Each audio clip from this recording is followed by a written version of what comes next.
Hello everyone, this is Suresh Ramani here. Email is a preferred mode of communication in the corporate world.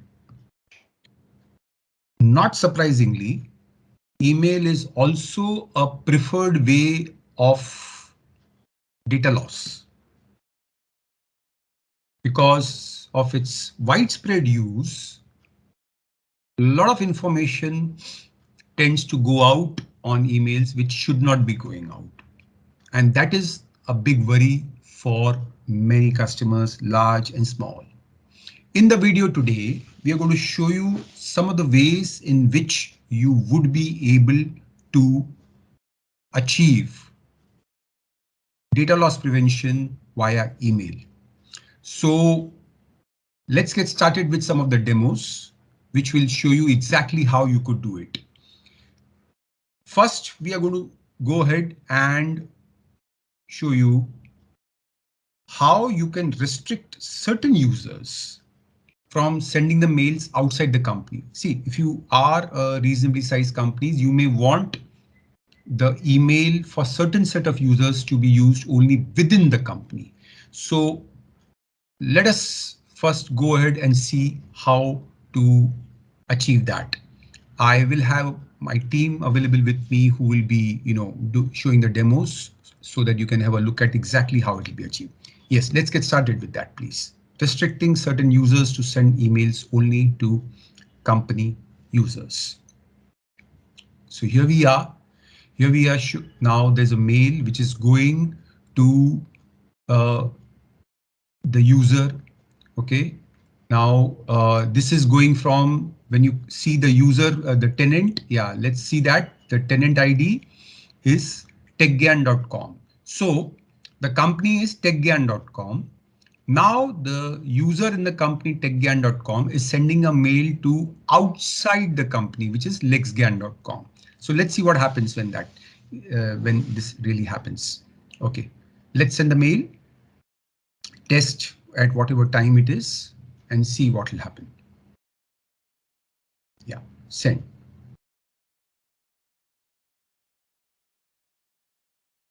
So the mail has now gone, and what you get the message is that the mail could not go out because the policy does not allow this user to send the mail out of the company.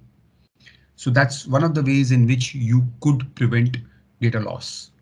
Now, let us look at some other scenario wherein what we will do is that we will restrict user, we will essentially set up conditions by which certain set of users, when they send a mail out, that mail should go silently to the manager for approval, and only after the manager were to send it will it go out.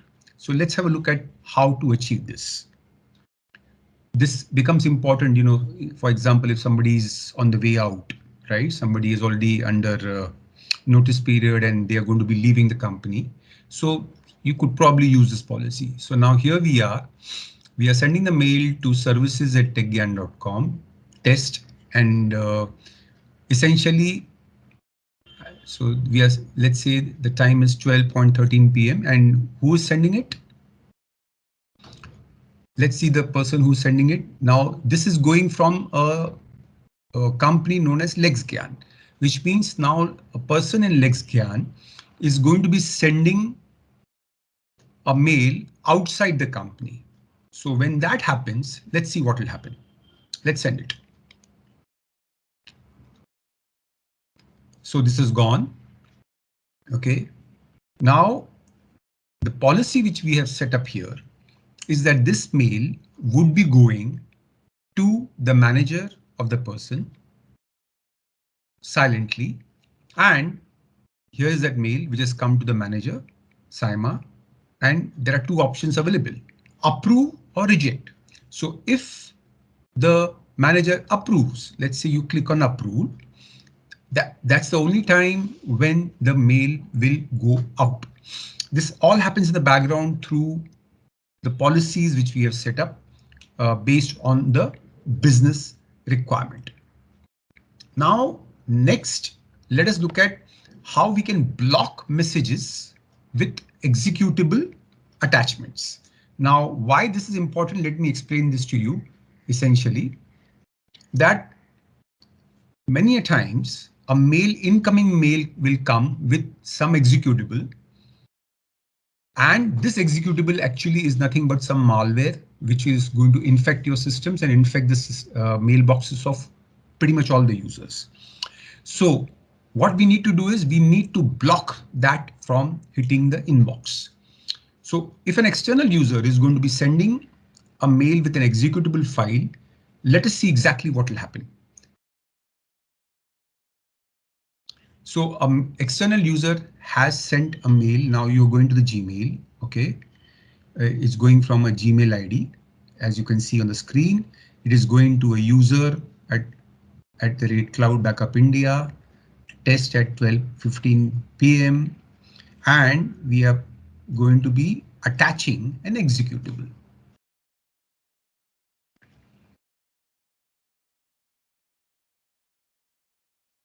So it's an exe file which is potentially going to cause havoc if it were to be opened in the company's mailbox. So mail is gone, OK, with an executable. Now let us see what is going to be the situation. The policy which we can set up is that such executables should be blocked. Now here we are.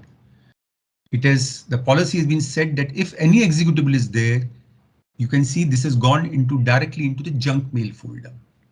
So by going into the junk mail folder, we are avoiding a user from opening that mail, which would have otherwise caused havoc with the systems concerned. Next, let us look at the spam level. So the system has got multiple spam levels from 0 to 9.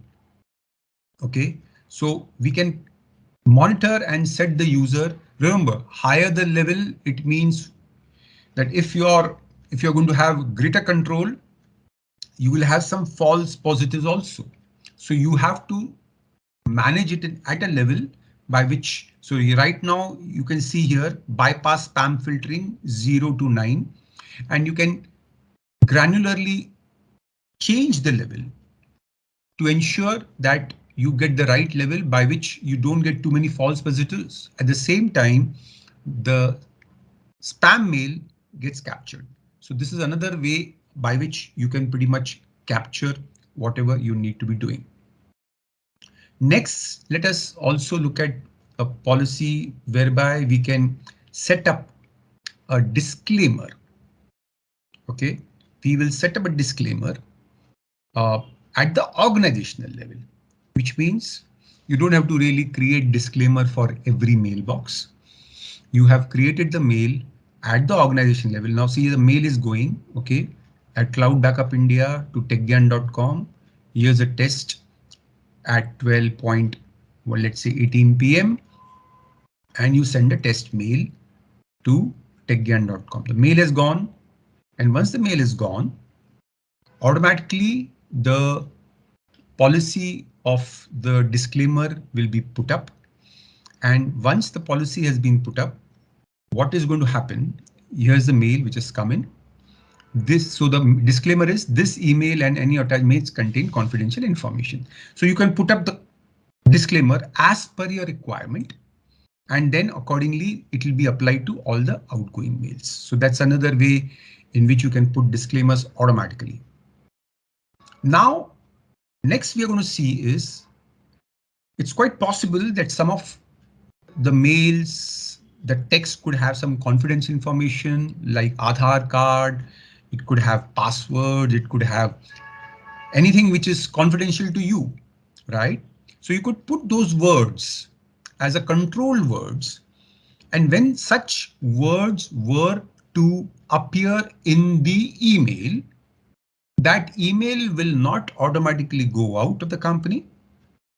Instead, it will first go to the manager for approval. So now let us first compose a mail. In that mail, we will compose a word, let's say pass or password. So now the mail is going to services@techgyan.com, and from where is it going? Let us see that also. Okay, a user in LexGyan is sending a mail to TechGyan and at particular timing, 12:20, and let's say the message contains certain confidential information which is not supposed to. So pass, let's say pass is the word, it's gone, right? Whenever such words appear in the message, automatically the policy will kick in, and the policy which will kick in is going to then go by which it will go to the manager. The manager will have an option of either approving or rejecting, and only after the approval of the manager will the mail go out of the organization. So that's another very effective way of doing email data loss prevention. Now, next, let's move to policy tips. So essentially, policy tips is something by which policies can come up if you are, adding some information or whatever. So there you can have some specific policies which will pop up to the user, who will then the system will tell the user, hey, listen, so here is a policy tip. You are trying to send some information outside, which is confidential in nature. So you get a policy tip that this message appears to contain sensitive information. Make sure that the recipients are authorized. You can customize such messages.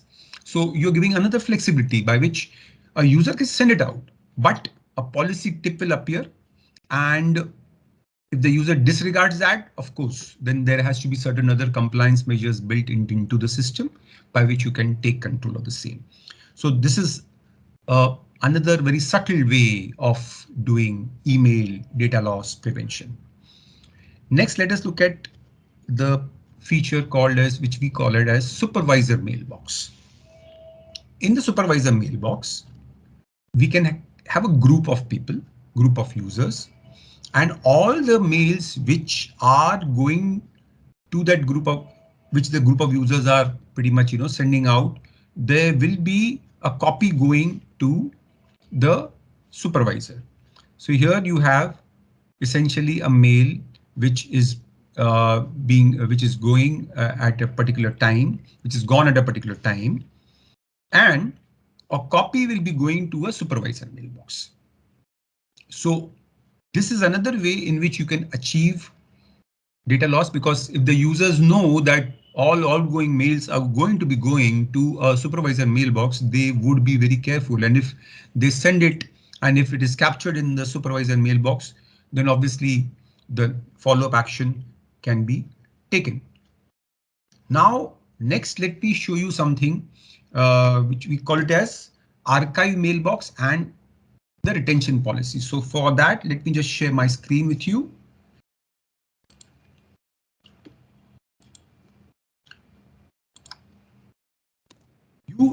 Every mailbox, a standard mailbox I'm talking, has got 50 GB of the main mailbox and 50 GB of the archive mailbox. So now here we are. Here is the mailbox. OK, and so the mailbox is there. This is your main mailbox, which is about 50 GB. And you have got an archive mailbox, which is below, online archive, which you see here. OK, so based on various policies and retention policies which you can put in. For example, in my case, many of the retention policies state that after 1 year, the mail, for example, sent items. Let me show you my sent items. Here is my sent items. And when I go to the last mail, there, if you see the date, OK, the date is 15th February 2021. So what has happened to my mails in my sent items before this? Very simple. They are in my archive mailbox, in my sent items of the archive mailbox. This way I'm able to efficiently manage the size of my main mailbox. So here we are. So this really gives you a very good way of managing the main mailbox and the archive mailbox. So that was about archiving. Now, something which is very important and to be taken along with the archive is retention policies. Let us see some of the retention policies. Now, I will show you some retention policies here. For example, CC mail. OK, you see, CC mail is not really meant for me. I'm there just for information. So when I check out my policy here, it is 1 year delete. I don't want to track CC mails in my as a backup. It will be there with the person to whom it has been sent. As far as I'm concerned, it does not matter. It should be, it should just go off. Now, similarly, I got notifications. I mean, as if I go to, let's say, certain notifications like Microsoft notifications, there again, if I see the policy which I put in, I can essentially put different policies at different levels. For example, here again, it is notifications. I don't need a copy. So after 1 year, let it delete on its own. So I can put folder level policies, after which either it will get deleted or it will get archived and move. This way I'm able to automatically manage my mailbox quite beautifully. And it's a very useful feature, which I believe saves a lot of time and effort for everybody concerned. So having seen archive mailbox and retention policies, now next let us look at sensitivity labels. So in the sensitivity labels, let us have a look at what happens. We put certain labels. So here, now look at this. Here, this label which has been applied to this mail is known as do not forward. So now saima@techgyan.com, sending it to services. OK, the mail will be going. And once the mail has gone, now let us see what happens to the mail. It has gone to services. It has all been received in services. Now the forward button is grayed out, which means from the services it cannot be forwarded. Now you look at the right side, when you look at the options to print, you cannot print, you cannot forward. Right? So you can apply various labels based on your requirements.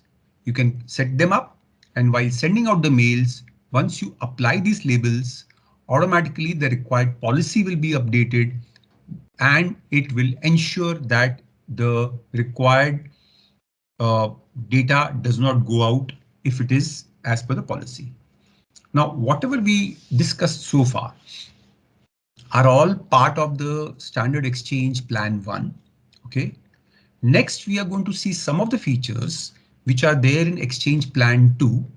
First, let us have a look at the inactive mailbox. It's a very interesting concept, very useful, because one question which our customers keep asking us is that if a person were to leave, and if the person leaves, to maintain the mailbox of that person, do I have to assign a license? No, we use the concept of inactive mailbox. So here we are putting a filter of a person. The user Iram is not there in the active user list. So this is what is being shown in the screen right now. So what it means is there's no license which has been assigned to the person. Now let us go and see, in case we want to get we go to the mailboxes and we see here the inactive mailboxes. So when we search for inactive mailboxes, you'll see that the name pops up. And once the name pops up, I can easily generate a PST of this user and recover files, folders, whatever I need to recover. A very efficient way of ensuring that when the people leave the company, and if you need to maintain the mailboxes for compliance purposes, you do it without using the license. So that was inactive mailbox. Next, let's look at legal hold. OK, legal hold is another very important feature by which, a copy of the mailbox, complete mailbox, including the mails, the tasks, the calendar is maintained at the backend. So even if the user maliciously or otherwise were to delete his mailbox or multiple folders, a copy will be appearing. So here it's called the litigation hold. So you apply the litigation hold for X, Y days. Let's say you say 1 year or 2 years or whatever. For that period, a litigation hold period, the complete mailbox copy will be maintained at the backend. And even if the user were to delete the mails in the front end, it does not matter because the copy will be available at the backend. So that's litigation hold or legal hold, whatever you may call it. Again, a very useful feature. Next, let us move to something known as e-discovery. Okay. In e-discovery, again, it's a compliance feature by which we can, have core e-discovery. And once you choose e-discovery, you can get the PSGs of the users concerned, and then that becomes useful, for multiple inquiries and compliance related issues which come about. So this again is a feature of Exchange Plan 2, where e-discovery, legal hold, and inactive mailboxes play a very, very important. Let's look at the block attachment part. In the block attachment part, what we are seeing here is that there is an attachment. Now, can we have a look at it, please? Yeah. So here, you can only save it to OneDrive. You cannot download an attachment to your PC. You cannot download the attachment to your PC. So when you have this kind of feature available, what this really means is that if at all somebody wants to download a file or an attachment, it will only be downloaded to the corporate location, which is OneDrive. So that's a block attachment feature which is available. Please note, whatever has been shown to you today are the core email related document DLP features. There are also certain things by which you could prevent the data loss, which are device specific. But that is something which is a separate topic altogether, and we would cover it separately.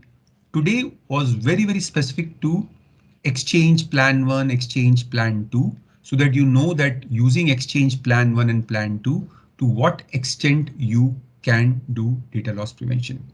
I hope the video has been very useful to you, and keep watching because we are going to cover up some more security related topics in the weeks to come.